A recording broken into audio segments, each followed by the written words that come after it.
The Strange Case of Dr. Jekyll and Mr. Hyde by Robert Louis Stevenson is one of the oldest mad scientist stories, published in a time of Gothic darkness and a noted repression of emotion.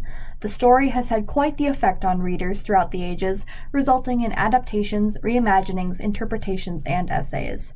Even original characters created by others have been inspired by the story of Dr. Jekyll and his alter ego, Mr. Hyde. With such a wealth of material all stemming from this one story, I want to take a moment to showcase some of it. I'll be dipping my toe into the many interpretations of the story through essays and articles, adaptations of the story in film and theater, reimaginings and reinventions of the characters in new material, and stories or characters that take inspiration from the strange case of Dr. Jekyll and Mr. Hyde. Through this exploration, I want to not only introduce you to the sheer amount of content this one novella has created since its publishing, but also show you my appreciation for the story and its effect that it's not only had on me, but others who have read it. Just like how his presence haunted Gabriel Utterson to the point of disrupting his sleep, we're going to be looking into how Edward Hyde has tormented the psyche of readers. We're going to try and wrap our heads around all this content, just as Dr. Jekyll tried to comprehend what he has done every time he transforms back into himself. As Gabriel Utterson combed through papers and documents, meeting with Jekyll and Hyde, trying to understand what was happening during the events of the story, we are going to try to understand just how big of an impact the strange case has made on our popular culture. Before we go any further, I want to make note of what I will be doing as I talk through these different pieces of media. To introduce them, I'll be speaking more professionally, summarizing them and making notes of things I find particularly interesting. Then I'll go into a more relaxed conversation on that piece of media. I guess this is my own way of injecting even more of Jekyll and Hyde into this video, with my more put-together summary being a reserved Jekyll-like script, I guess, followed by an unscripted, more rambly, Hyde-ish discussion. I think it'll be an interesting exercise with going back and forth, and I hope both versions of my explanations and thoughts on these pieces are entertaining. If you're not familiar with Strange Case of Dr. Jekyll and Mr. Hyde, I encourage you to read through the novella yourself before continuing. I may mention pieces of the plot or certain scenes, and thus will not only be possibly spoiling the events of the story, but also referencing specific pieces and points that those who only somewhat know the story will understand. I will also be somewhat spoiling the pieces of media I'm talking about, so if you would like to experience those for yourself, please seek them out before listening to my discussion of them. The pieces of media I've gathered for this are ones that particularly caught my eye, and I will be discussing 2 pieces each for each section. Consider this your spoiler warning and an enthusiastic encouragement to indulge yourself with the media that I'm presenting. If you're alright with spoilers, then perhaps my discussions will make you interested in reading or watching these media yourself. With that being said, let's begin. The first collection of media I'd like to discuss are a few essays I found regarding Dr. Jekyll and Mr. Hyde. I'd like to apologize firstly if my summaries of them feel incomplete or confusing. I find it a bit difficult to properly convey what the authors are saying, with their more academic jargon and manner of speaking. I want to include some professional materials to show how Jekyll and Hyde haven't just influenced creative minds, but also the scholarly world. The story is rich with subtext, history, and themes that you can spend hours combing through, interpreting for yourself what lies beneath the surface of the plot and characters. I wanted to explore what some academic minds think of Stevenson's story, and what they get out of it, what their minds were drawn to. I hope, even if my explanations don't measure up to the actual contents of these essays, I'm still able to convey how interesting they are, and how they are as important as the other works that the strange case of Dr. Jekyll and Mr. Hyde has inspired. Something Downright Detestable, The Mystery of Edward Hyde. Something Downright Detestable, The Mystery of Edward Hyde by James Fowler discusses the way Edward Hyde is regarded by other characters within the story. They view him as repugnant, though have a hard time remembering what he looks like. He is not obviously ugly on the outside, but there is something below the surface that makes him uncomfortable to look at. The characters have a hard time explaining what bothers them about him. It's an instinctive reaction to some unseen deformation within Hyde that these characters experience. Fowler employs Charles Darwin and Sigmund Freud somewhat in his analysis. Darwin may look upon the binary Jekyll sets between himself and Hyde as the evolved man's separation from his previous, more primitive self. Freud would see the desires of Jekyll shown through Hyde and how Jekyll attempted to cast away those desires. Freud may also see a binary like Darwin, though his would be the binary of life and death instincts. Fowler also brings up the binary of consciousness and unconsciousness, mentioning how the idea for Jekyll and Hyde came from a dream Stevenson had. Jekyll and Hyde somewhat fulfill this binary, with Jekyll being the conscious while Hyde is the unconscious. Fowler also brings up class in Hyde's murder of Carew, as well as the intersection of aggression and sexuality, and how those present themselves in Hyde through his trampling of the small girl. One final thing Fowler says about the strange case of Dr. Jekyll and Mr. Hyde that I find intriguing is this. The case is classic, as that of Oedipus, its mythos reverberating to dark corners everywhere. I'll discuss this more through my more relaxed observations of the essay. So it was very difficult for me to try and explain this essay just because of all the different ideas Fowler sort of brings up, but they don't quite weave through the entire way, so I was trying to pick the different spots I found particularly interesting and bring them up in my summary of the essay. But the entire thing sort of looks at not only what makes Hyde possibly detestable, but also the binary between Jekyll and Hyde. I always thought it was interesting how Hyde is described as, like, not outwardly, like, ugly or something, but there was, like, some secretly horrible thing about him that made people absolutely just hate looking at him to the point where they can't quite remember what he looks like. I thought that was always so interesting that his the monstrosity of who he is made him awful to look at. Because I've personally had experiences where I saw someone and I learned that they did something bad and suddenly they looked bad to me, like I didn't enjoy looking at them because the knowledge of the wrong that they've done have made them uncomfortable to look at.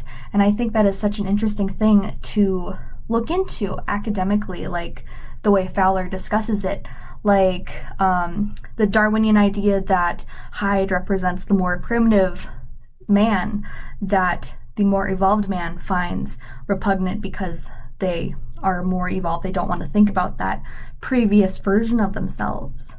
And I think that is super interesting, though I'm not quite as interested in the Hyde represents the primitive mind thing, because I think Hyde's ideas, or what Jekyll hides away, isn't quite anything primitive. It's just pieces of himself that he wants to repress, not just something that exists in a previous version of mankind that he wants to get rid of, but just traits about himself that he doesn't like. I hope that makes sense. But I also find it interesting how he brings up class with Hyde's murder of Carew, because I could definitely see a way of interpreting that, because Carew is a member of Parliament, and Jekyll himself is like an esteemed gentleman in London. So looking at someone who is kind of higher up, but then goes on to get rid of someone who is even further in power, might say something about how Jekyll secretly views society and the government and everything like that, and class and everything like that. And I think that's very interesting, because I could personally see it being him secretly hating all the expectations that come from being a sort of higher class gentleman who has all these eyes on him all the time, and seeing Carew just walking around at night feeling perfectly safe, perfectly fine, coming up to someone else and just carefree, asking for directions. It might trigger some sort of anger within him.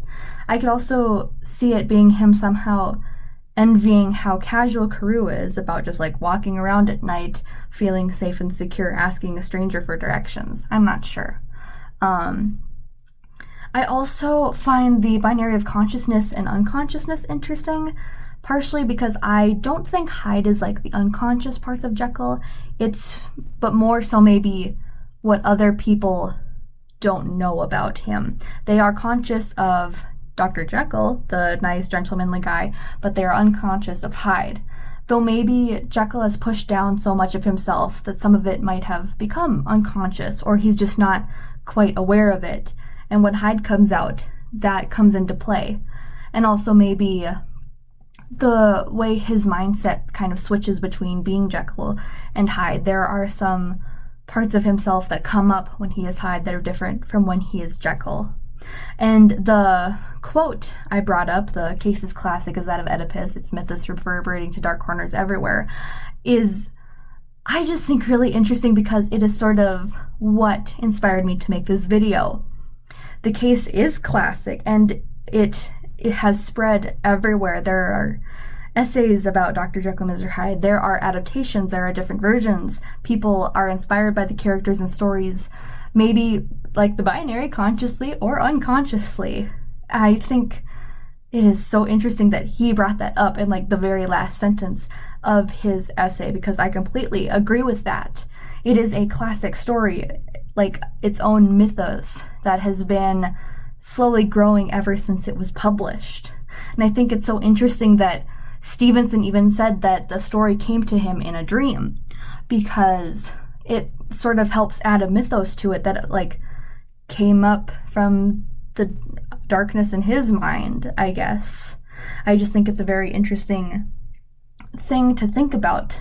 I mean, I have dreams that give me ideas for stories all the time, and to think that something that Stevenson was thinking about came to him in a dream and gave him this idea that led to this story, which led to all this popularity and these different interpretations, these different adaptations, and like leading more and more people to be inspired by it. It's just a very interesting chain reaction to look at, and like seeing how much Fowler can just get out of Mr. Hyde and people's aversion to what he looks like is so interesting, because he brings up Darwin and Freud and all these different ideas like class, aggression, sexuality, consciousness, unconsciousness, dreams, all of this stuff. Like, just looking at this essay and how much Fowler has crammed into it shows me just how many ideas can come from like just this one character in this story.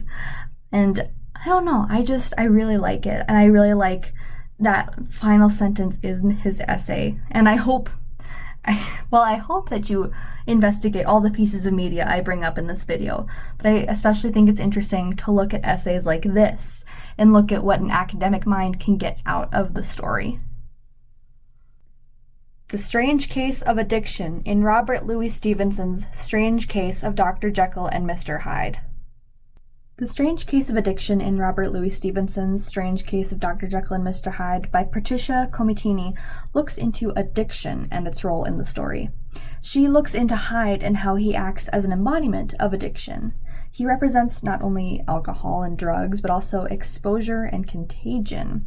He is what the Victorians fear, not only the substances themselves, but social consequences of them. He is, according to Comitini, the social exposure that keeps hidden the pleasure Victorian propriety cannot admit. Not only that, but Hyde is somewhat unexplainable. Comitini says Hyde exists beyond any explanation that Victorian ideologies allow, that medical discourses can explain, or that Utterson and Jekyll can see. He is a surplus, not just in enjoyment, but in meaning as well. This concept of Hyde leaves an empty hole, an aporia, at the center of the novel, an aporia that is ripe for a variety of interventions into the novel that critics and scholars perform to make sense of him. This is an especially interesting quote to me. Not only is Comitini trying to herself make an explanation of Hyde as an embodiment of addiction, but she's also acknowledging that scholars like herself are drawn to make sense of Hyde because of who he is and how he is represented in the story. The people of Victorian London can't make sense of him and fear and hate him for it, while critics and scholars seek out to find meaning within him. This is what I love about Edward Hyde and the story as a whole.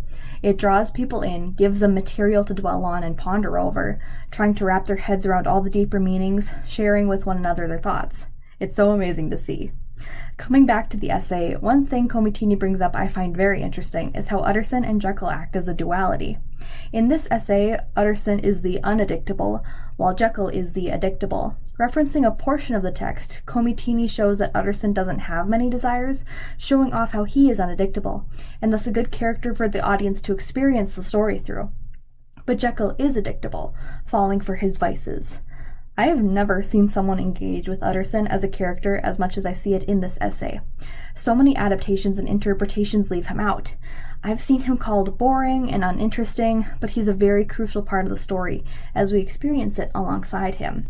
This is just one way that we can put him into the conversation, by seeing how he and Jekyll interact, and how their personalities have deeper connections and meanings. In this case, Utterson is somewhat odd in his ability to moderate himself so well, a symbol of rationality for the reader to have as a distinct opposite to Jekyll, who contains hidden desires and a very addictable personality.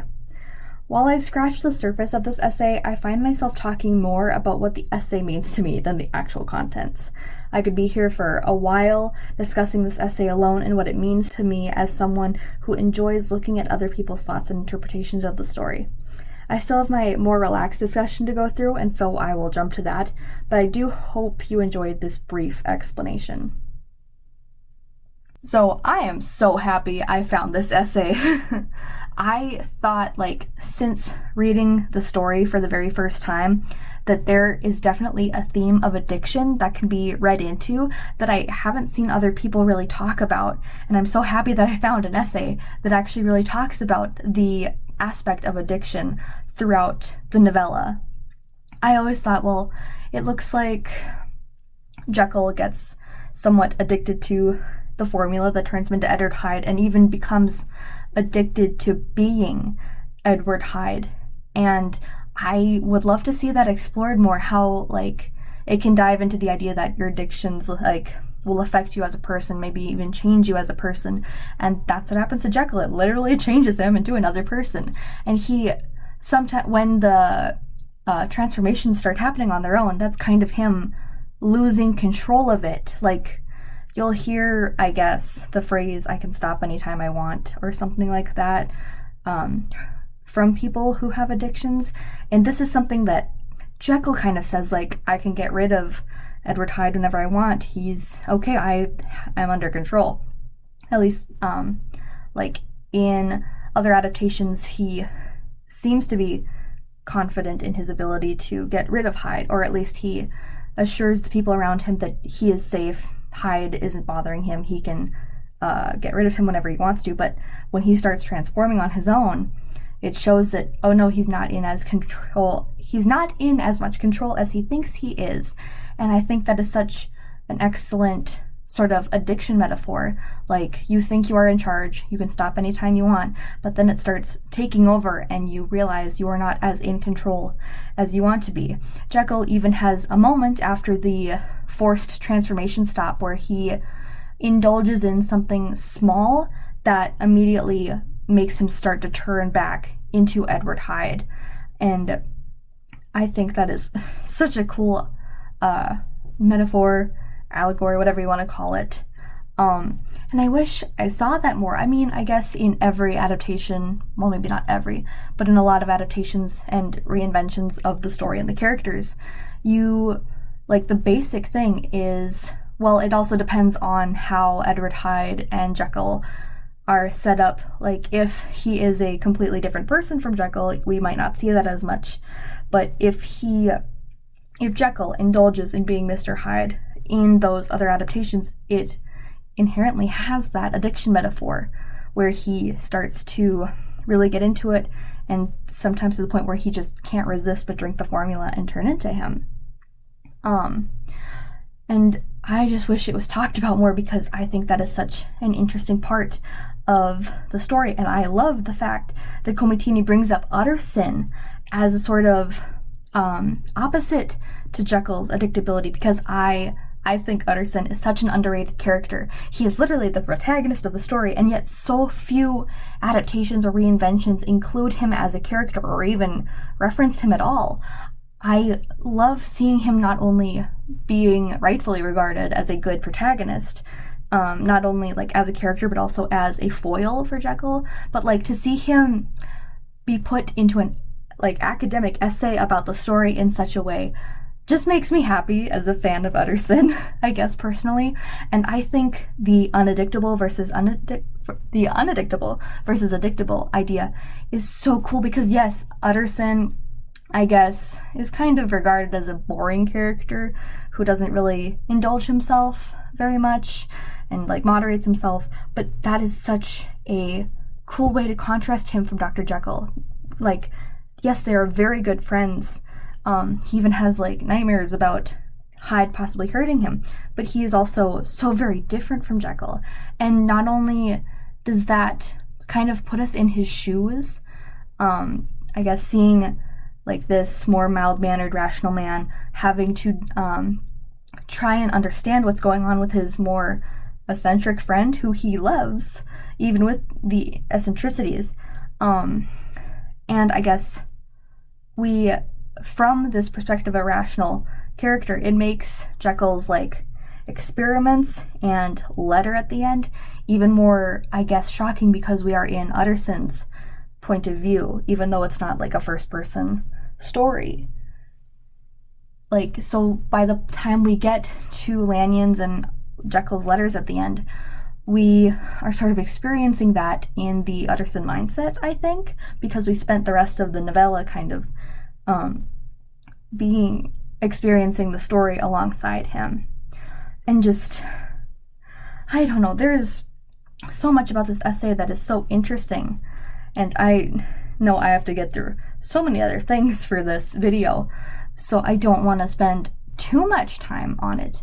But I just think also, before I stop, Hyde being the literally embodiment of the addiction is so cool, because I can definitely see that he has a short temper. He, as we saw with Sir Danvers Carew, him beating him to death for asking for directions, like when you go through withdrawals, or maybe if you are under the influence of whatever you are addicted to, that can maybe make you more prone to erratic emotions, or if you're going through withdrawals, that can make you very uncomfortable and make you then easily upset.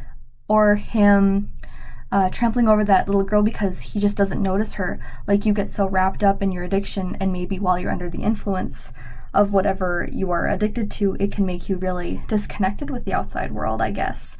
And also, it just seems like Hyde is not only that sort of like drug alcohol addiction, he is also the addiction to Jekyll's desires. Like, once he has that outlet to live his desires out, he is like smitten with it, I guess.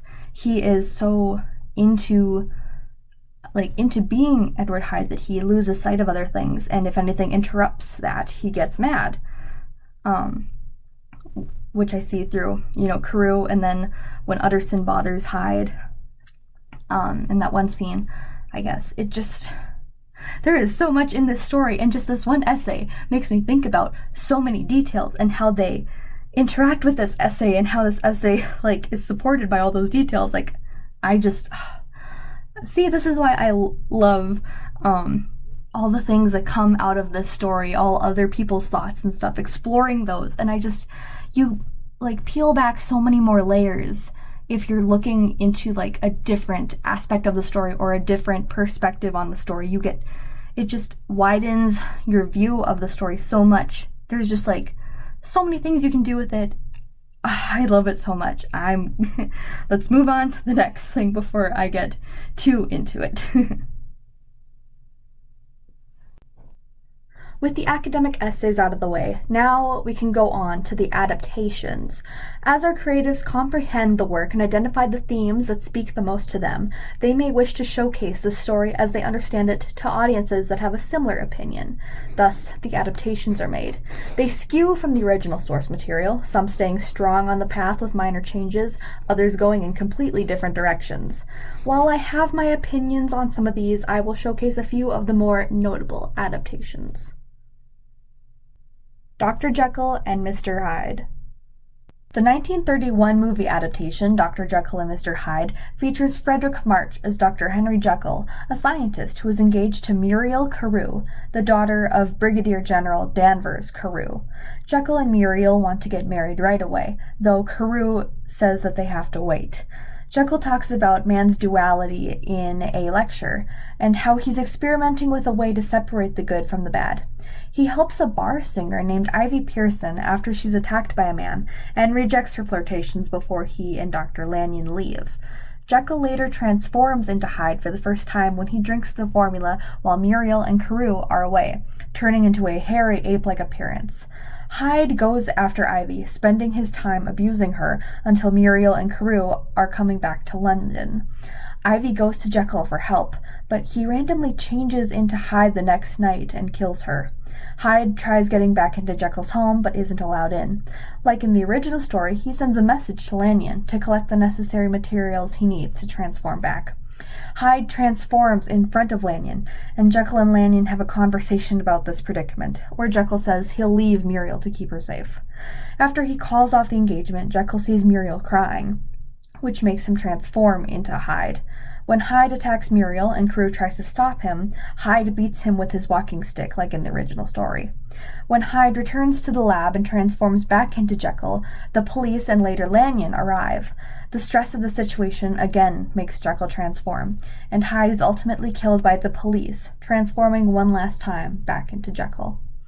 I think this is one of the most notable adaptations of the story, and though there are spots I find a bit odd, though they were probably very effective in the time the movie was released, it is altogether a very interesting telling of the story. I find the moments of long eye contact and lingering shots to feel a little awkward in places, though there are moments like Hyde flying around and fighting the police at the very end, very impressive. I also think Miriam Hopkins, who plays Ivy, does an excellent job as both a seductive flirt and a scared victim, and I find the scene of her pleading with Jekyll to help her incredibly impactful. Frederick March's performance is also amazing to see, and to mention that same scene with Ivy, I keep thinking about the expression on his face as she cries in his lap. This sort of anger and trouble in his posture, downturned mouth, and tense eyebrows just delivers a special kind of feeling. I'll discuss these in a few more moments that stood out to me in the relaxed conversation.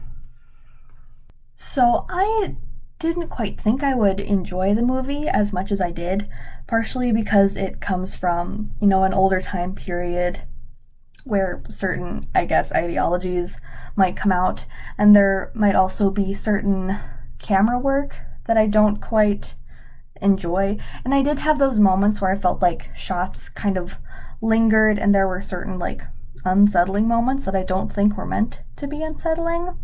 But I did find it very interesting. First off, it opens with Dr. Jekyll playing an organ, which I think was pretty fun. And I think his relationship with Dr. Lanyon is fleshed out more in this movie, though I do think Lanyon kind of, I wouldn't say dropped him, but distanced himself from him pretty easily when he learned that Jekyll and Hyde were the same person. But then again, Lanyon is sort of the more cautious scientific mind, I guess. And Hyde, mocks him like he does in the original story before he drinks the potion, or not the potion, I guess you could call it a potion, the formula before he transforms back into Jekyll. To bring up that scene with Ivy and Jekyll again, I thought it was so, the acting of Miriam Hopkins as Ivy, pleading with Jekyll for help, saying even if you can't get Hyde away from me, give me poison so I can kill myself, like that. And the way she was pawing at him, the way she was clinging on to him for support was just, it was amazing. I feel like her and Muriel were more 2D characters who were there to further the plot, to give Jekyll a way to, Jekyll something to lose, I guess, and also to give Hyde a way of showing the audience how awful he is. But I do think that they do have their moments. And I keep especially being drawn to Ivy just because of that scene. And also the scene where she meets Jekyll and she's telling him to come back as he's leaving felt a little creepy to me. The way she swings her bare leg at him for him to look at and whispers come back to him was kind of creepy. I don't know if she was trying to be teasing or just call out to him, but I think that was almost a way of delivering to the audience the inner maybe evil desires that lurk within Jekyll, and to show them off in a an eerie way. maybe that was the goal of that, but either way, I think that was very interesting. There's also a scene towards the beginning where Muriel and Jekyll are talking, and as they talk, the camera focuses on their eyes, like staring into each other. And I'm not sure if that was supposed to be romantic or a little creepy, but I thought it was a little creepy. But one scene where I think that lingering shot really does something is when Lanyon arrives at Jekyll's laboratory while the police are looking for Hyde. And there's a moment where it focuses on Lanyon's face and then Jekyll's face, and then Lanyon points at him and points at the camera and says, like, "That's your man," to tell the police that Jekyll is the person they're looking for. Like, that beat of silence where Lanyon is looking at this man that he was once friends with, and Jekyll is looking at Lanyon, who he pleaded for help with a little earlier before Lanyon finally, like, sells him out. Like, I think that was very effective. I also think that scene after Jekyll transforms back in front of Lanyon and they have that conversation kind of mirrors the conversation Ivy has with Jekyll, where instead of Ivy pleading, it's Jekyll. And it's even mirrored in Jekyll on the left being the person, like, more, I guess, in charge, while Ivy is pleading. And then it's flipped where Lanyon is more in charge on the right and Jekyll is still on the left, but in that pleading more position, the lower position, he is lower on the screen than Lanyon.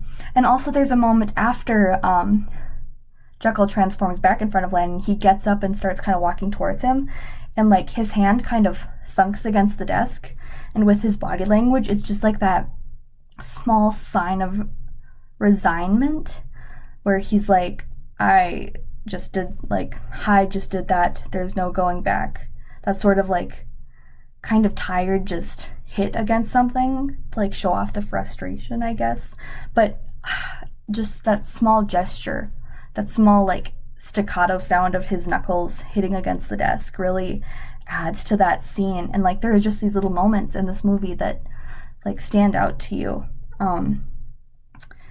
And there's also the scene where Jekyll has to leave Muriel, and she's, like, trying to get him to not do this, and he's on the ground, like, crying out. Like, I wrote down 2 quotes, like, from that. "I have no soul. I'm one of the living dead." I thought that was just, like, really interesting. Like, here you see Jekyll does feel bad. He feels guilty. He feels awful. Like, I'm one of the living dead. I have no soul. Like, that, him resigning himself to this evil within him, and how he doesn't feel like a regular living person anymore. He feels like, you know, one of the living dead, a zombie, basically. He's, like, under the control of Hyde now. Like, Lanyon says that Hyde, like, won over Jekyll, like, he's in charge, I guess. Just, the word choice is so interesting to me. And then another thing that stood out to me is at the very end when one of the policemen shoots Hyde and he falls down, and it's just so quiet as he finally, like, dies and slowly transforms back into Jekyll as he lays there on the laboratory table. Just the quiet of it. I feel like in a more modern movie there would be a very maybe sad or eventful sounding, like, music or even just sound effect behind it, but no, here it's just, like, completely dead silent. You can feel, like, the shock of the policemen as they watch this man, like, transform back into Jekyll. And just Hyde in general, the way he looks is amazing. He's, like, hairier. He's got those, like, monkey-like teeth with the canines, and I think that that blends really well with some of the ideas that Hyde represents, like, the primitive man, or, like, our old intrinsic, like, animalistic impulses and desires. Like, that makes it really cool, even though I don't quite agree with, like, the primal animalistic impulse interpretation of Hyde. I think that's a very, like, interesting way of, like, visually showing off who he is. Like, in the novella, they say, like, he has some hidden thing that makes him, like, ugly to look at. And that sort of, like, I guess primitive monstrousness, I think, kind of works.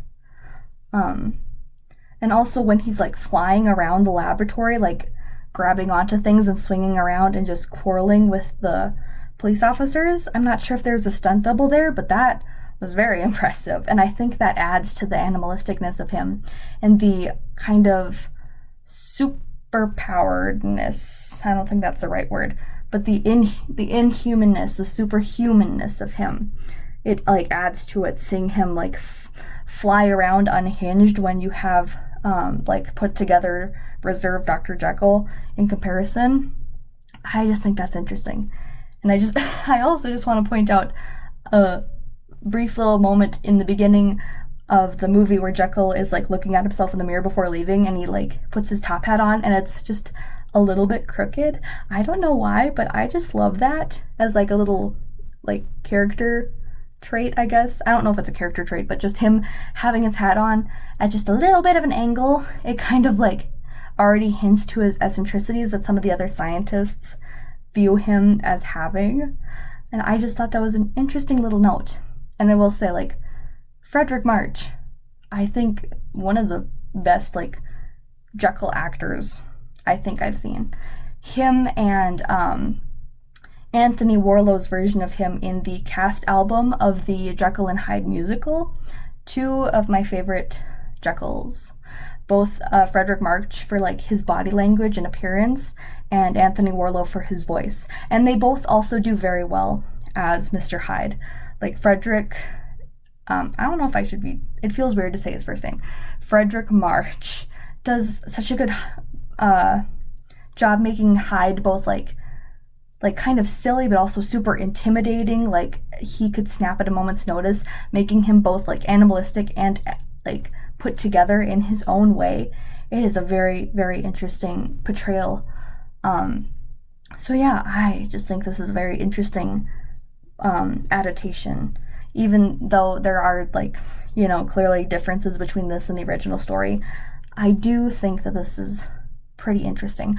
Also, maybe I need to rewatch it, but I couldn't quite tell in places, like, how much Jekyll and Hyde know of each other. Well, maybe not know of each other, but are, like, aware of what the other person is doing or did. But I think I should rewatch it to, like, solidify that. Jekyll and Hyde. The musical Jekyll and Hyde is an interesting reinvention of Stevenson's story. In this adaptation, Jekyll is inspired by his father to create the formula that eventually turns him into Mr. Hyde. His father is comatose, and Jekyll thinks that some inner evil in his soul is the cause of it, and decides to find a way to separate people's inner good from their inner evil. He develops his formula and brings his research proposal to St. Jude's Hospital's Board of Governors, asking for a test subject to use his formula on, preferably his father. The Board of Governors mostly reject his proposal, though one member, Sir Danvers Carew, who is a character in the original story, is sympathetic to Jekyll's work. Jekyll decides to use himself as a test subject, which results in him turning into Edward Hyde, who starts seeking out members of the board to kill. In some productions of the musical, Jekyll drinks the formula, like in the original story, but in others he injects it. There are two love interest characters in this story. One is Emma Carew, Sir Danvers Carew's daughter, who is engaged to Jekyll. Then there is the prostitute Lucy Harris, who Hyde seems to be more interested in, though his interactions with her are pretty abusive. Utterson is also featured as a prominent character in the musical, though he is referred to by Jekyll as John. He and Sir Danvers Carew, throughout the musical, discuss Jekyll's journey, helping tell the story to the audience. I personally have mostly enjoyed the musical through the concept album, where Anthony Warlow played both Jekyll and Hyde. My favorite song, which may be the favorite of the majority of people who enjoyed the musical, is Confrontation, where Jekyll and Hyde argue back and forth, each threatening to take over and defeat the other. Anthony Warlow is amazing at switching his voice between Jekyll and Hyde, adding in rasps and growls and booming shouts for Hyde, and more desperate yells and agonized notes as Jekyll. He's able to convey so much emotion in each song he sings, delivering a sick kind of joy and freedom in the song Alive, where Hyde first experiences being himself, and a level of agony and terror as Jekyll in the song The World Has Gone Insane. There are multiple versions of the musical, with small differences, as well as different albums, but the concept album is the one I continue to come back to. However, though I enjoy the album, I'm not as much of a fan of the musical in itself, for its large changes from the original story. While I do enjoy seeing classic stories be remade with personal changes, and seeing how different creatives prefer to manipulate the original version, there is something about this musical adaptation I'm not fond of. I'll get to that more in my more relaxed discussion. I think, if not the Glass Scientists, I think the Jekyll and Hyde musical is one of my first introductions to the story. There are so many different videos on YouTube of people animating their own version of what confrontation looks like to them. And it is so interesting to see how different people interpret that fight between Jekyll and Hyde, and how they use animation to deliver all those emotions and build up the entire scene. The musical itself, though, as I said, I'm not as big of a fan of. I think part of it is just how much it changes Jekyll's motivation. His father is not mentioned very much in the original story, besides when Jekyll talks about how he grew up. But in this story, he's the entire reason Jekyll wants to create the formula in the first place. And I think that does a great disservice to Jekyll's character, because in the original it was his own internal turmoil that made him want to create the formula, and by changing such a big aspect of his character, it really alters who he is as a person, and it further makes the struggle between good and evil instead of an internal struggle within someone that has to do with repression and freedom. I also don't like the flat characters of Emma and Lucy. They do somewhat push the plot along. They are pieces of inspiration for both Jekyll and Hyde in different ways. Hyde wants to control Lucy, and Jekyll wants to take care of both of them, and he wants to be a friend to Lucy, and he does care about Emma, though it seems that his work also fights for his attention. It just feels like the two characters aren't much there for themselves, but to just further push along Jekyll and Hyde's story. And it's alright to have characters whose purpose is to help push along the story. That's, I think, mostly what supporting characters are there to do, to support the story, to support the protagonists. But Emma and Lucy feel so flat to me, it feels like that's all there is to them. Though they do have their own moments where they talk about like their worries and who they are, it just doesn't feel as developed as Jekyll and Hyde. I also don't like the use of John when referring to Utterson, because his first name is Gabriel. So I'm not sure. I think that's just a personal issue of mine when it comes to the way Utterson is used in this story. I also don't like that he brought Jekyll to Lucy's place of work for his bachelor party. I just think that's really weird, to bring your best friend to a place where they can interact with prostitutes for their bachelor party when they're about to be married. I don't think that's something Utterson in the original story would do at all. And I think Utterson isn't used enough in general, so when I do see him used, but used in a way that feels very against his original character, it just makes me dislike it even more. I think the utilization of Sir Danvers Carew in this story is interesting, because in the original he is just another victim of Hyde's, but in this he plays a more active role, and it's interesting seeing how his character interacts with everyone else and what he does to contribute to the story. I also think Hyde is interesting because in the song Alive, you can feel so much joy and freedom in his voice, even laughing as he indulges himself in just being alive. Anthony Warlow does an excellent job of portraying that, and I think it adds so much interest into his character, which then gets flattened when he just sort of becomes a serial killer who is very abusive towards Lucy. I think there is so much more you can do with a character like that, but it seems like the goal of this musical is Jekyll's good, Hyde is evil, they have to fight each other. The internal turmoil doesn't feel as there, it feels less authentic than in the original story because of how these two are so clearly against each other. Even though, depending on the version of the musical, it seems like Jekyll is a bit aware of who he is as Hyde in the beginning, especially during Alive, though later they do fully split into two different versions of this one person, the good and evil.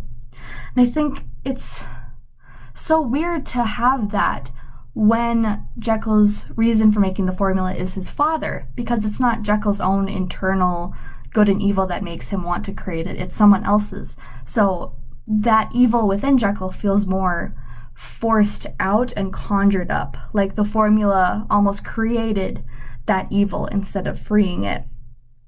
Though I guess Jekyll thought that there was some hidden evil in his father's soul that made him comatose, so I guess it makes sense that there's some hidden evil in Jekyll that rose to the surface when he drank the formula. But I'm not sure. There's just, when you change a character that much, you change their motivations that much, it doesn't feel right. Even though I can see that this is a sort of reinvention, a sort of its own thing, but I do have mixed feelings about the musical for its plot.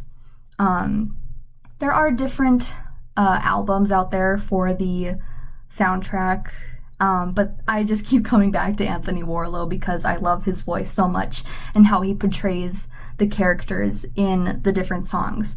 Apparently David Hasselhoff was Jekyll and Hyde for a different version of it, though I have heard that he did an okay job, but definitely not the best. And apparently there is a future movie adaptation of the musical in the works, though the last time it was really talked about was 2020 when the COVID-19 pandemic started coming about. So I'm not sure if that is still happening, though it would be interesting to see that, even though I think that would just further push misinterpretations of the original story and lead to more people thinking, oh, this is how the story actually goes, when it's not, because they only see this and haven't read the original story. That's, I think, the key point of why I don't like adaptations and versions of the story where Jekyll and Hyde are two different people, because it pushes people's idea that that's what the story is about, but it's not. It directly messes with the true meaning and themes of the story by making them two separate entities in one body.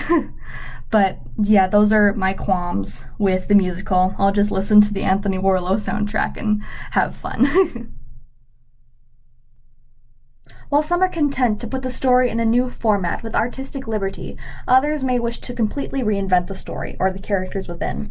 Here we have the stories that utilize Dr. Jekyll and Mr. Hyde in their cast, either as the main characters in a different story or as a supporting role in a new protagonist's journey.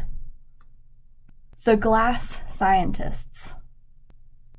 The Glass Scientists is a webcomic created by Sabrina Catuño, featuring Dr. Jekyll and Mr. Hyde as the two main characters.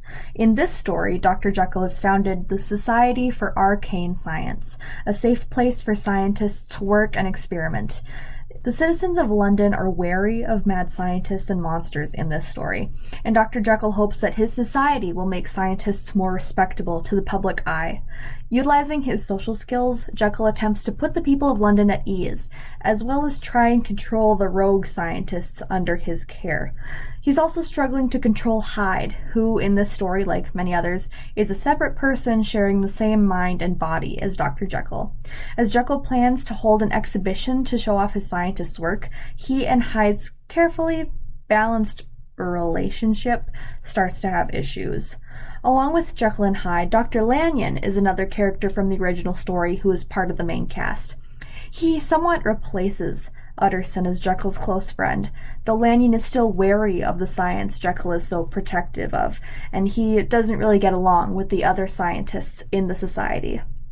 Among the rest of the main cast is Jasper, a newcomer scientist who recently became a werewolf, Rachel, the society's day manager and a good friend of Jekyll and Hyde's, and Victoria Frankenstein and her monster. In this story, Frankenstein is an old woman, and her creature and her have some sort of companionship, though it seems strained. This version of Jekyll has the same charisma and charm as his original self, though Hyde is less outwardly dastardly, and is more of a troublemaker running around London acting like a villain and indulging in the desires that Jekyll has kept hidden. Jekyll and Hyde are also both bisexual in this comic, with Hyde having more casual encounters with both men and women, and Jekyll harboring feelings for Dr. Lanyon. Few adaptations I've seen have explored sexuality with Jekyll and Hyde in this way. They may have made Hyde sexually violent or perversive toward women to showcase his monstrosity in other adaptations and versions of the character, but so few have made him and or Jekyll interested in men in any regard. I also must commend the style of this comic. There is so much color within its pages, showcasing the transformation as a painful process with green liquid dribbling from Jekyll or Hyde's mouth and eyes. When Hyde is shown bothering Jekyll, when Jekyll is in control of the body, Hyde is very stylized, often appearing as shadows or swirling shapes, much more simplified. And the inside of their shared mind is a whole setting in itself. The fantastical aspect of it gives this comic a whole new feeling that is so much different from the gothic looks of other adaptations and versions of the story. It's almost whimsical in a way, or playing up the unreal fantasy of what's going on in the story. This is a comic I've stuck with for a long time, and it's a story I'm quite attached to, even with how different it is from Stevenson's novella. I'll explain more in my more relaxed discussion of the comic. So I've been following this comic for years now, all throughout college and even throughout high school. It posts update pages every Monday, so it takes a while to get through the different chapters that are up. And it's not even completed at the time that I'm creating this video, but it is very well along in its plot. I guess what drew me in, firstly, was the style of the comic. I just think it's so colorful, and I've always loved illustrations, 2D animation, and stuff like that. And I think the style makes the comic a whole lot less dark than other versions of the story. And I don't think that's bad. I think the original story has its place in being more dark and gothic, of course, like the time period it was in and the subject matter of the story. But this story, The Glass Scientists, adds a level of whimsy to it, partially because of all the other scientists that are in the story indulging in their work, in their ideas. It adds up the fantasticalness of the transformation with how it's shown in the pages. And I think it adds a whole other personality that makes this version of Jekyll and Hyde more unique to me. It feels more like these characters have been lovingly molded by Sabrina in how they have come to love the characters. It says in the About section on the webcomics webpage that they first read this story in high school, and I can definitely feel that, and I mean that in a good way. I can feel the love that has been poured into these characters, and how Sabrina has, like, I don't know if finagled is the right word, but how they have sort of made these two, and even Dr. Lanyon, their own. And I really enjoy that as someone who sometimes enjoys messing around with the story in my own head and seeing what I would do if I could create my own version of the characters, put them in a different story, or even make my own version of the story. It really got me into the idea of taking these classic characters and seeing what I would do with them if I was given that sort of creative ability. And I mean, I could even at home just doodle or write or create my own versions of them. And I think that really got me into the fan space of Dr. Jekyll and Mr. Hyde. It got me interested in that community. And it was the first big main piece that got me into Jekyll and Hyde in the first place, because that made me interested in the original story and what happened in the original story. So this kind of led to this whole interest in Jekyll and Hyde in the first place. And what I love about Hyde is how he feels so much less like a horrific, demonic presence representing everything that Jekyll finds awful in himself, and is actually more of like a spoiled young rich kid who's finally gotten the freedom to go off and mess around in London, because the Jekyll in this story doesn't really have that many awful desires or emotions. He just feels like he does, and part of what he's ashamed of is his bisexuality, although the comic in that time, there is not a word for that, and Sabrina keeps up with that historic accuracy, with Jekyll trying to shove all of his emotions down, trying to shove down his romantic feelings towards Dr. Lanyon, for example, and also seemingly his anger, maybe even his interest in mad science. He prefers to call it rogue science in order to make it more respectable. He even changes his accent to be more approachable and to be more well respected by his peers. And I think that really showcases itself in how Hyde acts, not caring what anyone thinks, messing around and doing whatever he pleases. It sort of shows off that freedom that Jekyll seeks, but yet also is so afraid of. I just think it's a very interesting version of the character where Jekyll isn't harboring anything truly evil.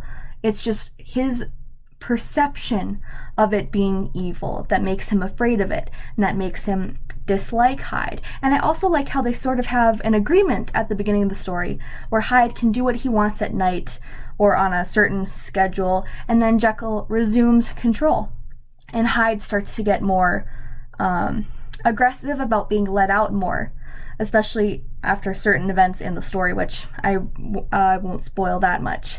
But it's very interesting to see how their relationship, at least at the start of the comic, doesn't have that same animosity that other adaptations and versions of the characters jump right into. It's more like they have a deal with each other, like a business transaction almost. And as the story progresses, we see how that morphs and changes, and how Hyde tries to control Jekyll and how Jekyll tries to control Hyde, and it is so interesting to see that dynamic.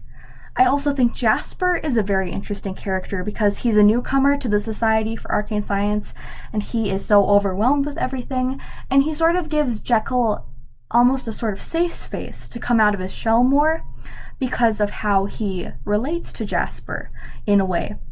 With Rachel somewhat tries to coddle Hyde a bit, kind of seeing him as a younger brother figure or someone she has to take care of. And Lanyon is very much adamant in his feelings about the rogue scientists that he sees running around, although of course he cares a lot about Jekyll. So Jekyll might not feel as open with Lanyon when it comes to talking about stuff that's bothering him or his more deep-seated desires, especially considering part of those desires is his romantic feelings towards Lanyon.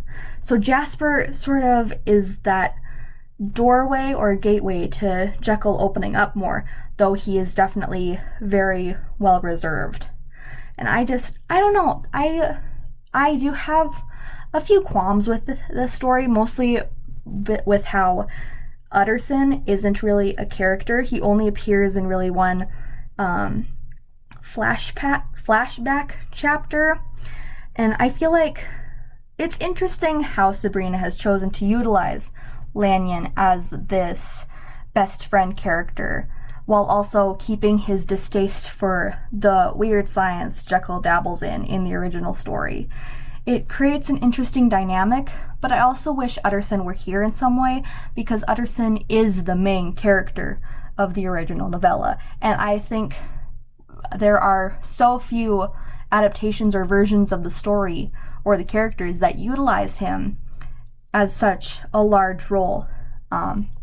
They usually make him a side character or maybe they don't include him at all, or they just make him Jekyll's lawyer instead of a good friend who cares so much about him he has a nightmare about Jekyll possibly being harmed by Hyde. And also, I guess, just the way the pacing of the story is, I have a few issues with it, but nothing I can clearly say. But the issues pale in comparison to how much I enjoy the story and what it does and what it talks about and how the characters interact with each other, and just the humor in some of the panels I love so much. I love the way the characters can look so goofy in one scene and then be so distraught in another, especially Dr. Jekyll and Mr. Hyde. They both have their moments of comedy and despair, which I think is balanced out pretty well. And I also love Frankenstein's role in the story, because she acts as almost an antithesis to Dr. Jekyll. They both have their own monsters that they deal with.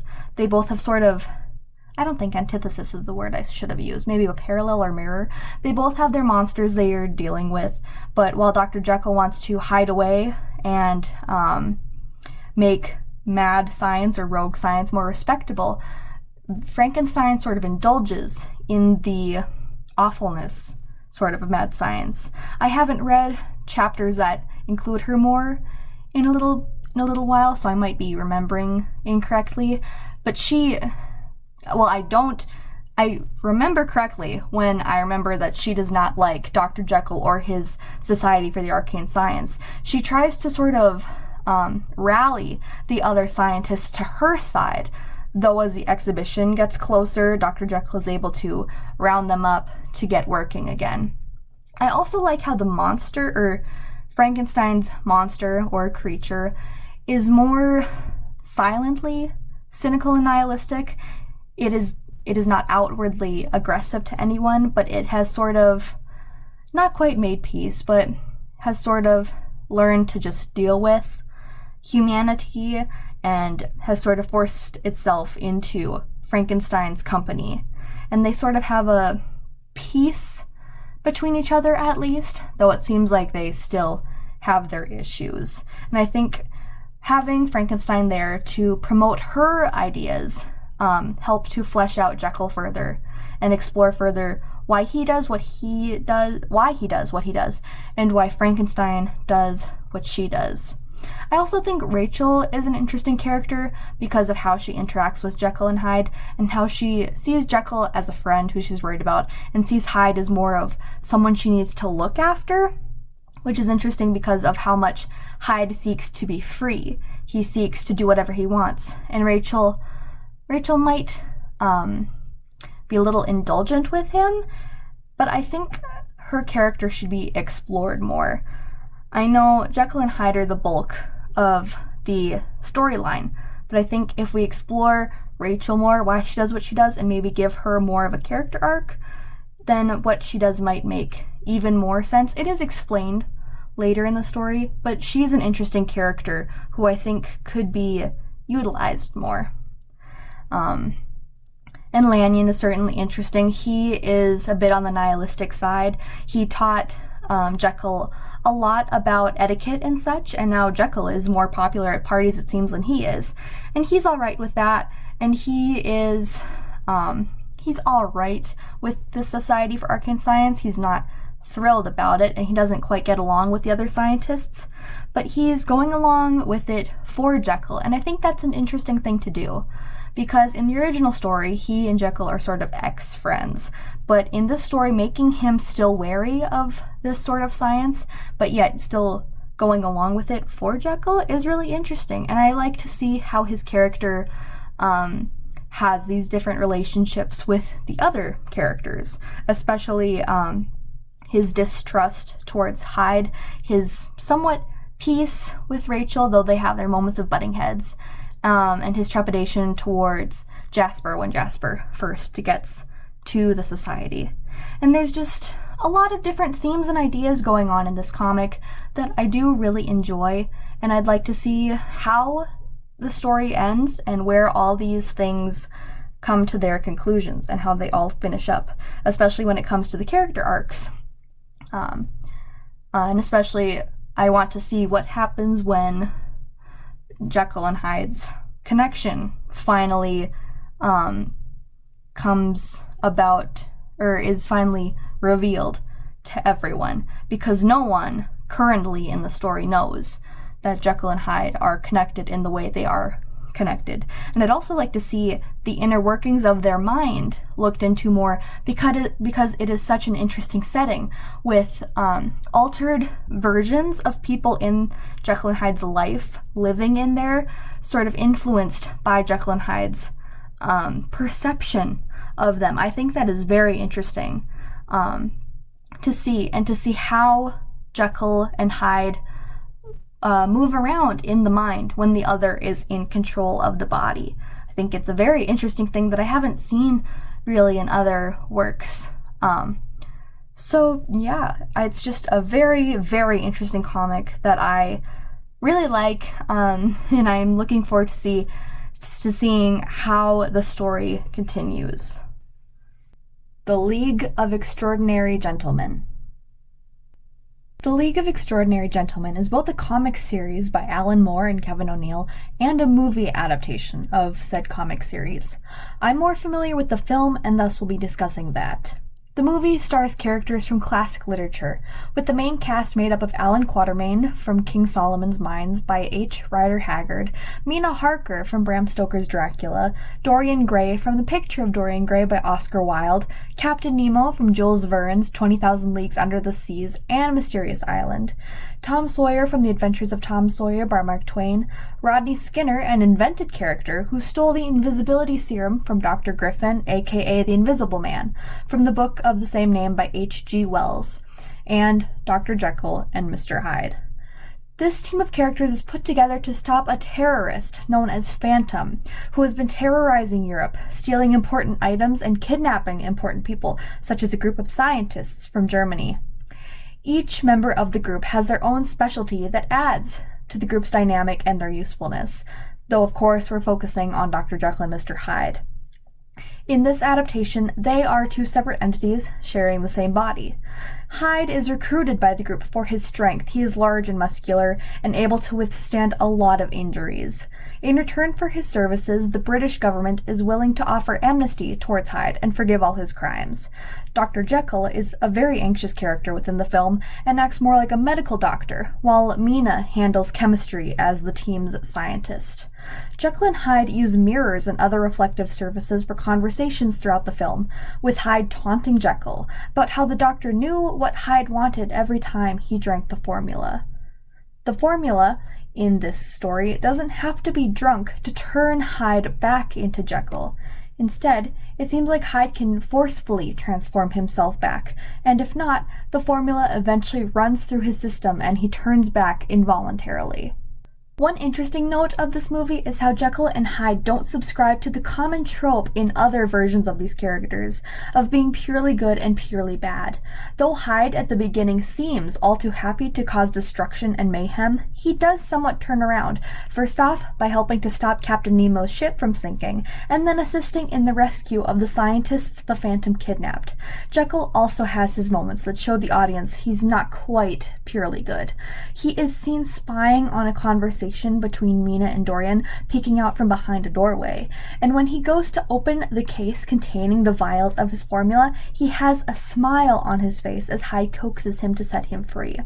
Another moment of interest is towards the end of the movie, where one of the Phantom's men grabs a large flask containing some of Jekyll's formula, downing it all and transforming into a large, malformed, muscular version of himself. Never have I seen anyone besides Jekyll and Hyde drink the formula in an adaptation or altered version of the story. I'll talk about that more in my more relaxed conversation on the movie. So, looking back at the League of Extraordinary Gentlemen, as I said earlier, I was really interested in seeing someone besides Jekyll and Hyde drinking some of the formula. I don't ever see that, not that I can recall. And I think it adds such a sort of interesting way of looking at Jekyll's situation from another vantage point, seeing what another person might go through when they drink the formula, if something else might happen to them, if they deal with it in a different way from Jekyll, and maybe what their Hyde looks like in comparison to Jekyll's Hyde. Of course, in this movie, all we see is the man get more muscular and aggressive. We don't quite see an altered persona or altered state of mind. He just uses the serum to get bigger, so he has more of an advantage over Hyde when they fight.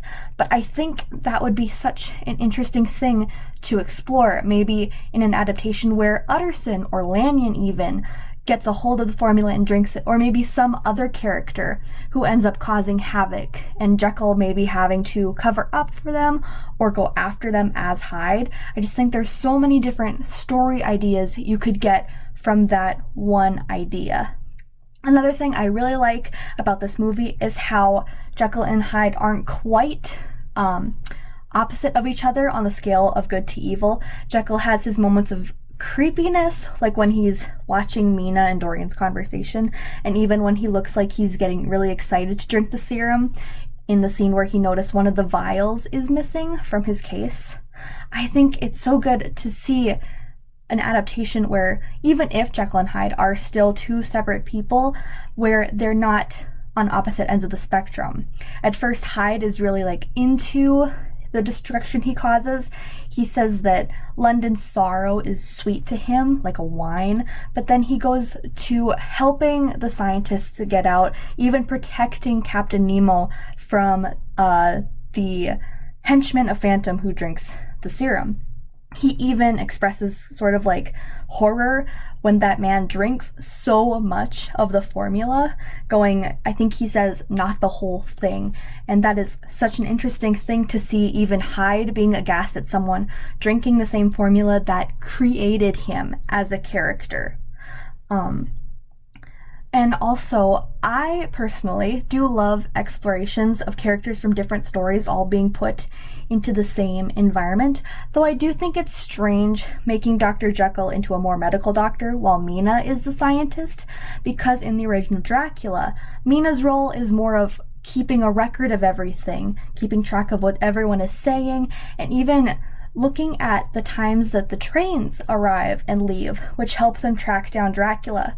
So I think that could have been something that would have influenced her character in the story, so Jekyll could then step in as a chemist.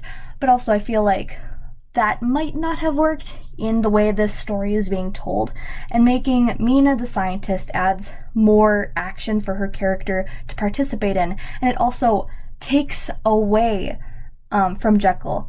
In a deleted scene, Jekyll asks Quatermain if there's anything he can do to help, and Quatermain says that Hyde will have his time to help, but Jekyll isn't asking about what Hyde can do, he's asking about what he can do. And I wish they had included that in the actual movie so we could see more of that internal turmoil of Jekyll seeing this monster that plagues him every day actually being the thing that the group wants instead of him. I thought that would be a really cool idea to explore, and even in other versions of the story, to see people maybe looking at Hyde more than Jekyll and seeing how Jekyll reacts to that. I just think this movie brings up a lot of interesting ideas that I would love to see explored more. The last type of Jekyll and Hyde related media we'll be looking at is media that draws inspiration from the story in some way, though it doesn't directly seem connected to it. This is original content that has been influenced by the story in some way, like the themes, characters, plot points, and other qualities. I think there may be media out there that hasn't been confirmed to have a connection to Jekyll and Hyde, but that story lies within the creator's subconscious influence, though we will be looking at content that is confirmed to be inspired by Stevenson's story. Bruce Banner, the Hulk, and Harvey Dent, Two-Face. The two most well-known characters inspired by Jekyll and Hyde, I think, are Bruce Banner, aka the Hulk from Marvel Comics, and Harvey Dent, aka Two-Face from DC Comics. Both of them are confirmed by their creators, Stan Lee and Bob Kane respectively, as being inspired by the strange case of Dr. Jekyll and Mr. Hyde. On the Marvel side, we have Dr. Bruce Banner, who gained this other part of himself when he was hit with gamma radiation. He typically turns into the Hulk when under emotional distress. While Dr. Banner is a reserved scientist, the Hulk is a giant monster capable of extremely destructive rampages. The Avengers and Dr. Banner try to keep the Hulk under some semblance of control, utilizing his strength, but it seems the two still have issues. I don't know much about Marvel Comics, but the Hulk and Dr. Banner's relationship has interested me, which makes it no surprise that it is connected to Jekyll and Hyde. The Hulk seems to take inspiration from other interpretations of Hyde as a monster that somewhat takes over Dr. Banner, or Dr. Jekyll. On the DC side, Two-Face doesn't have any awful transformation or giant form. He is, however, represented visually by the scarring on Harvey Dent's face from an incident during a court case. The district attorney, Harvey Dent, was persecuting a mob boss when said mob boss hit him in the face with a vial of acid.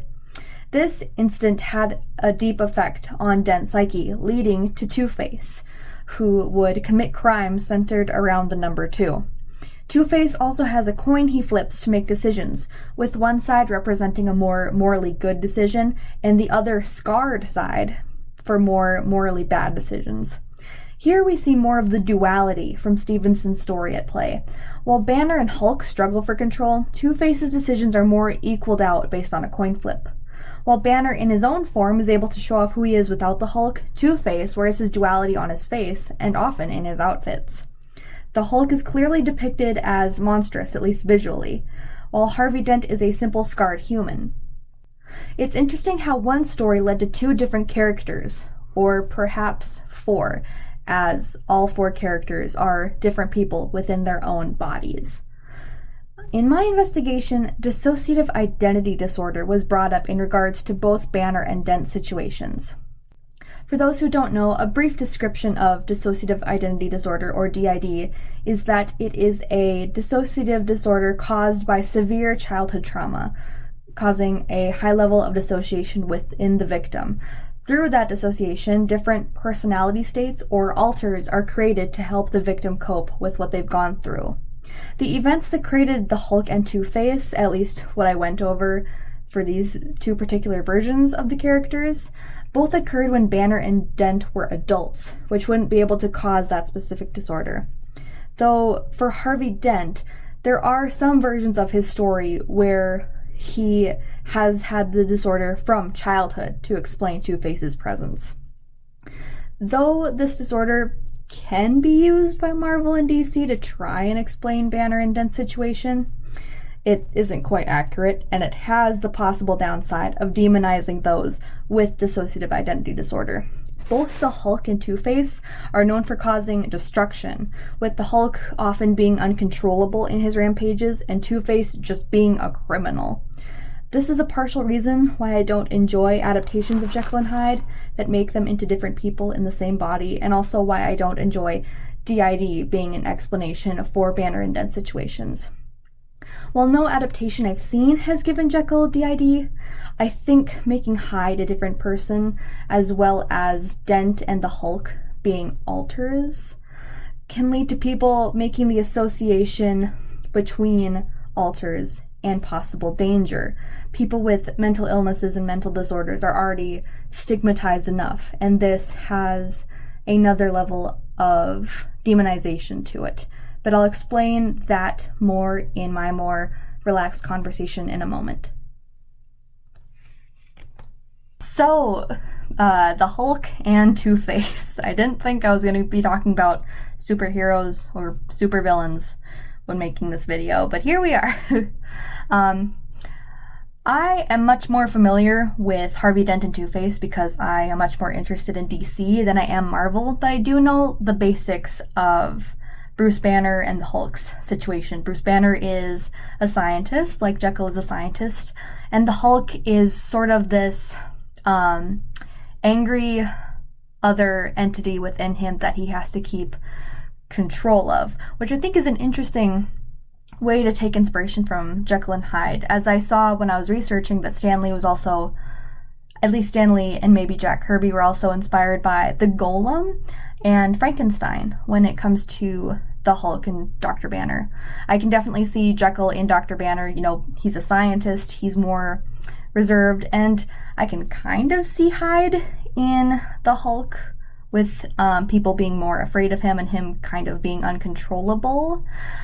But also, Hyde was controllable because he was Dr. Jekyll. Hyde is not, or the Hulk is not Dr. Banner. They are both two different people. Although maybe the Hulk does come from something within Dr. Banner, like his anger, which causes the Hulk to come out sometimes. I can definitely see more of the Golem Frankenstein inspiration, as the Hulk is more obviously like a large, more monstrous form who is very, very strong. But it's interesting how the struggle within Banner and the Hulk isn't Banner's like inner evil or what he's ashamed of. He views the Hulk as an entirely different person from himself, and the two of them have a struggle of power. That's their thing. But I think, well, I wouldn't say Harvey Dent and Two-Face are a struggle between the repressed and the person in control, because, well, it's hard to say because there are so many different versions of both DC and Marvel characters that I'm not quite sure how to talk about it, kind of. Because sometimes I feel like Two-Face and Harvey Dent are just one person, but sort of made insane by the acid incident. And then there are others where they feel more like two separate entities in the same mind fighting each other, which is where the coin flip comes in. Although I could see Two-Face being one person, using that coin flip to represent his kind of internal struggle between who he used to be, the district attorney who wants to do good, and who he is now, the criminal who wants to do bad. I see a much more singular person having this internal debate, which is kind of like Jekyll and Hyde. So I kind of feel like Harvey Dent is a bit closer in that regard, though I would say the physical transformation into two different looking people, at least, is more on the Banner Hulk side. I also just want to give brief appreciation to all the different designs for Harvey Dent and Two-Face, because of the way they split him down the middle and they give the Harvey Dent side such like clean cut things, and on the other Two-Face side it just goes wild. I just love that design so much. And I also think it's interesting how the Hulk is just this bright green creature, which I can definitely see some of the versions of Frankenstein that make him green as inspiration for that. I also think it's interesting how sometimes the Hulk and Banner are able to work together. Like, I think in the more recent Marvel media, at least the MCU, I think, it seems like Banner is control, but with Hulk's body. But I also don't know how much I like that, because I don't see any of the Hulk's personality coming through. It just looks like he's physically the Hulk, but mentally Bruce Banner. And I'm not sure how much I like that. And, you know, with the two different minds in one body thing, I want to bring up, like I said, the issue with giving Banner and Dent dissociative identity disorder.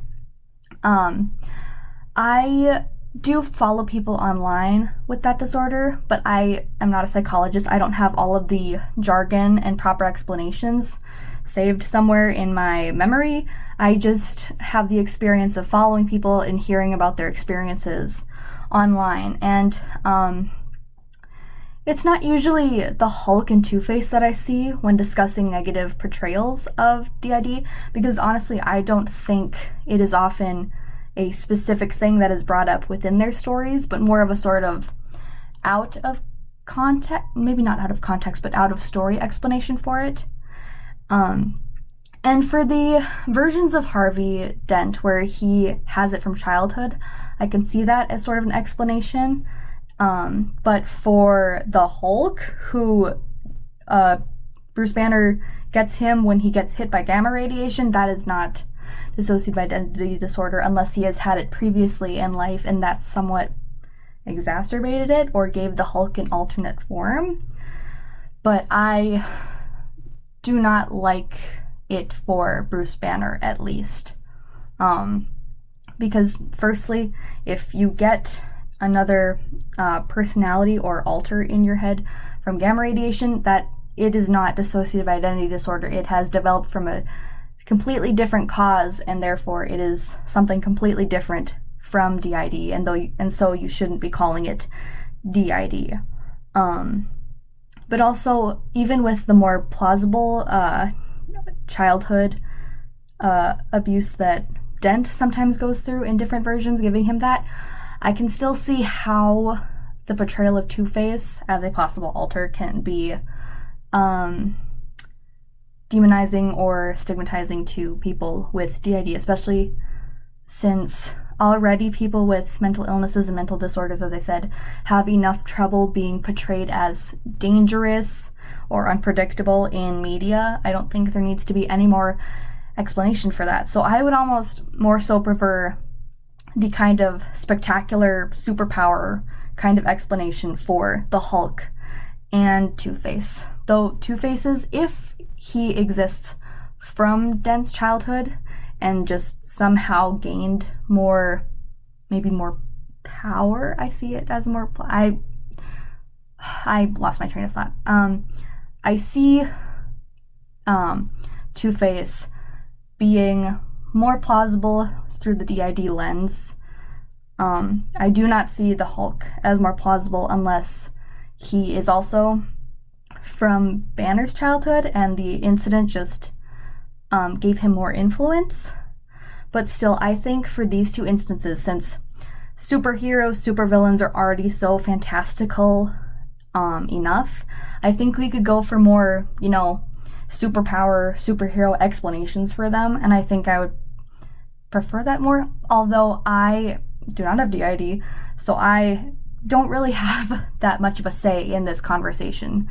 I have seen the damage that negative portrayals, or even portrayals just done poorly, can do for these communities when it comes to media representation and reaction by people who don't have those disorders and illnesses.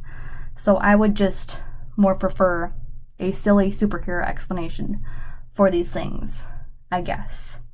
But I also just, moving completely away from that, I just think it is so interesting how this story has led to these completely different kinds of characters, even though there is more inspiration behind both of them that I haven't read too much into, but I have seen. And that just, it makes me even more excited because the Hulk also has Frankenstein, which is another classic mad scientist story, being part of his inspiration.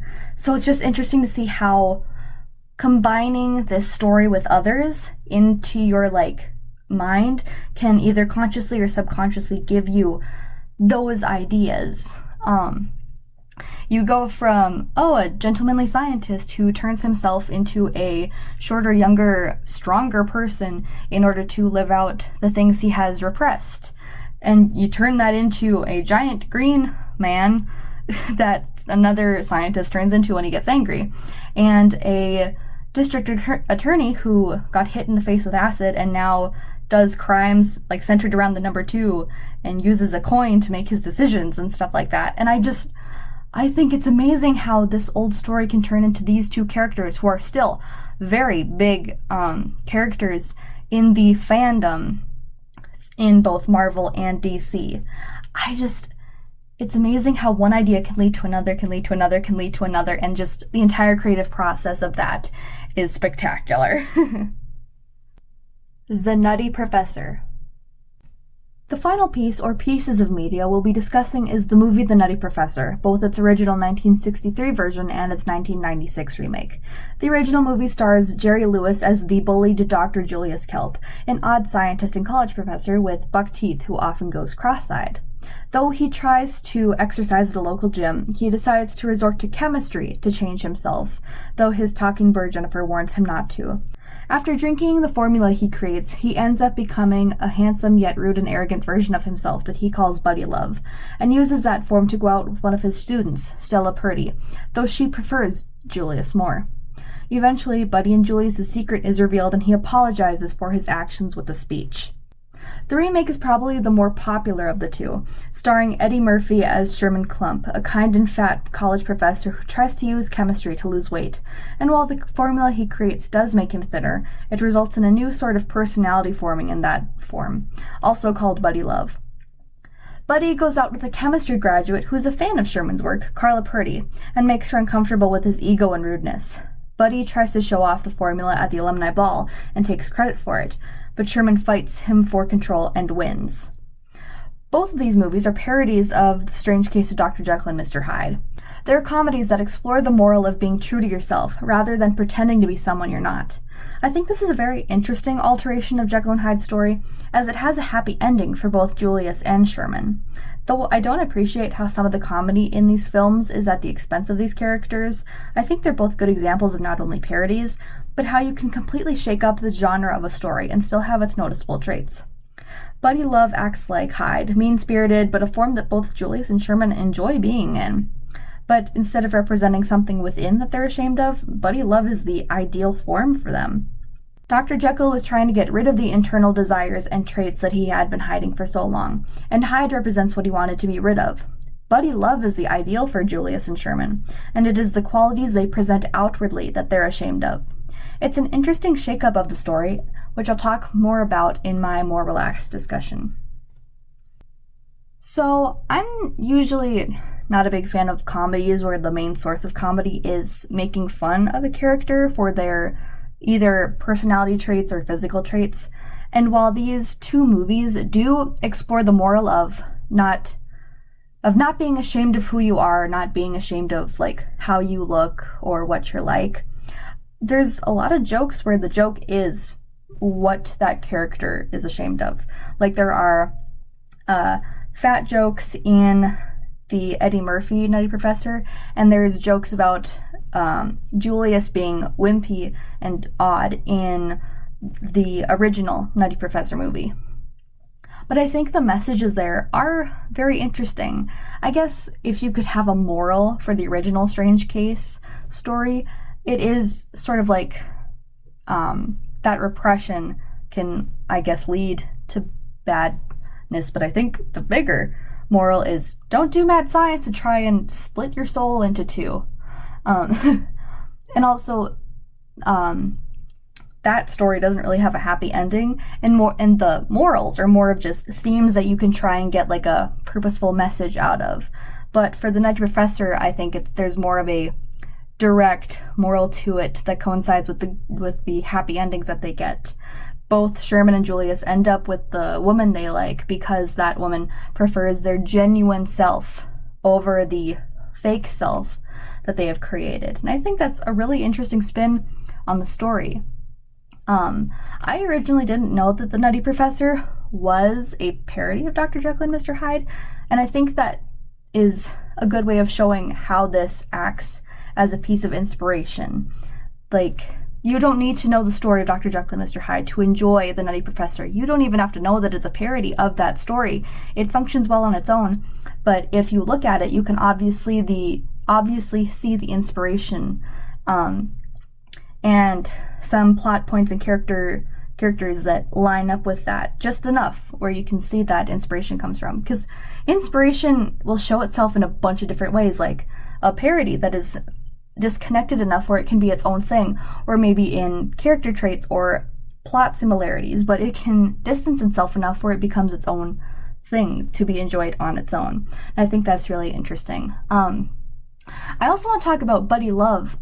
He is really interesting because, as I said, Dr. Jekyll is trying to get rid of what's inside of him that he's been trying to hide away for so long, but Julius and Sherman are trying to get rid of their outward appearance, and that kind of ends up unleashing like an internal sort of jerk, I guess, because Buddy Love isn't a good person in either of the Nutty Professors.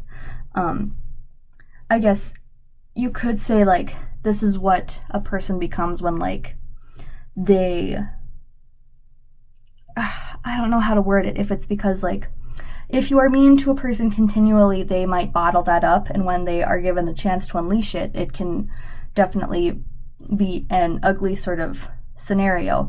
Or it could say, like, yeah, if you're only focused on your looks, you might start to become a bad person who doesn't value other people because of maybe how they look or something. Like, I don't know, there's something there that I can't quite articulate. It's like Buddy Love, at least in the remake, he becomes a separate person from Sherman.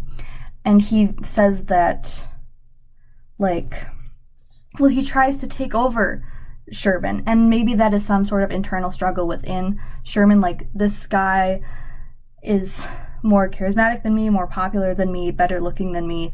Maybe he should be the one in control, because then we'll get the girl, we'll get all this work, and stuff. It's hard to articulate how I feel about these movies, because there's points that I like and points that I don't.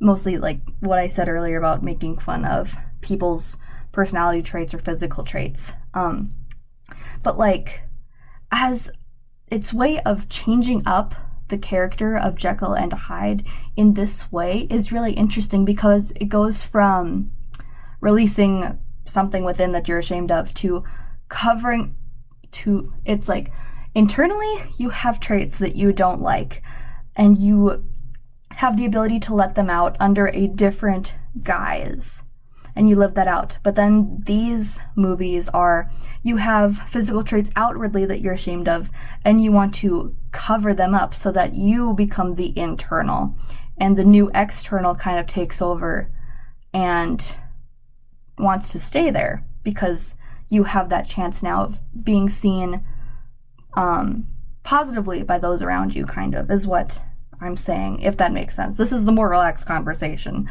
and the more relaxed conversation for this particular piece of media is a little more disjointed, I guess. But like, I love parodies, mostly like music parodies, I think, are my favorite. But to see like a parody of this dark mystery horror story, and yet still able to see it within, is such an interesting thing. How we can twist the genre of something and still have those recognizable beats to it, like those characters, that plot. It's just really interesting. Also, I think the transformation scenes in both of these are very interesting. Like in the final fight between Sherman and Buddy, all the different computer animated twisting of his body, and then in the original, like the way Julius starts to like transform in these different stages before like getting like weirder and uglier before finally settling on the appearance of Buddy Love is really interesting. And honestly, new video idea or podcast idea or just idea in general is looking at the different transformation sequences for Dr. Jekyll and Mr. Hyde and seeing what happens there. But yeah, like, I was okay with these two movies. Like, as pieces of inspiration, as parodies, as alterations of the story, they are really, really interesting. But like, with the jokes that they make, they're more okay to me. I also am kind of uncomfortable with Julius dating one of his students, even though she's an adult. I always think that's a very weird dynamic, and I think that was unnecessary. Like, she could have been a colleague of his instead, and I think that would have been a bit more comfortable for me. Here we are at the end. We've seen just a small glimpse of the creations made from the influence of Robert Louis Stevenson's Strange Case of Dr. Jekyll and Mr. Hyde. Academic essays, adaptations, reinventions, and original characters and stories inspired by the novella Stevenson published all the way back in 1886. This story has clung to the minds of readers for 136 years. It is still affecting us even now. I want to take a moment to just appreciate how Dr. Jekyll and Mr. Hyde's story has been able to inspire so many people to make something. This is creation giving way to creation, imagination fueling imagination. And as this story continues to make waves with new readers, new stories will emerge. New essays, new movies, new musicals, new books, new comics, and new characters. What you've been listening to is just another example of that. This story has such a hold on me, and it has led me to seek out so many wonderful creations made by people who also felt a similar interest in it. We may not have gotten the same feeling from it, or aren't connected to it in the same way, but that connection is there. This is the kind of story I want to write. Something that sticks with people for a long time, for whatever reason that may be. And I wish I could talk to Stevenson to thank him for making this story, though I doubt my feelings towards it are exactly how he wanted his readers to feel. I kind of have a personal connection to Dr. Jekyll. I see myself in the way he tries his best to seem like a model citizen with acceptable attitudes and an acceptable personality, meanwhile suffering as he hides away the parts of himself that he's either ashamed of or knows won't be accepted. That's part of what makes me so invested in the story. I relate to it. And to see other people so impacted by it, to where that impact leads them to make something, makes me feel connected to them too. I hope you have enjoyed listening, both to the explanations of these pieces of media I've introduced to you today, and my ramblings about them. Please do check them out for yourself if you're interested in them, and have a great day.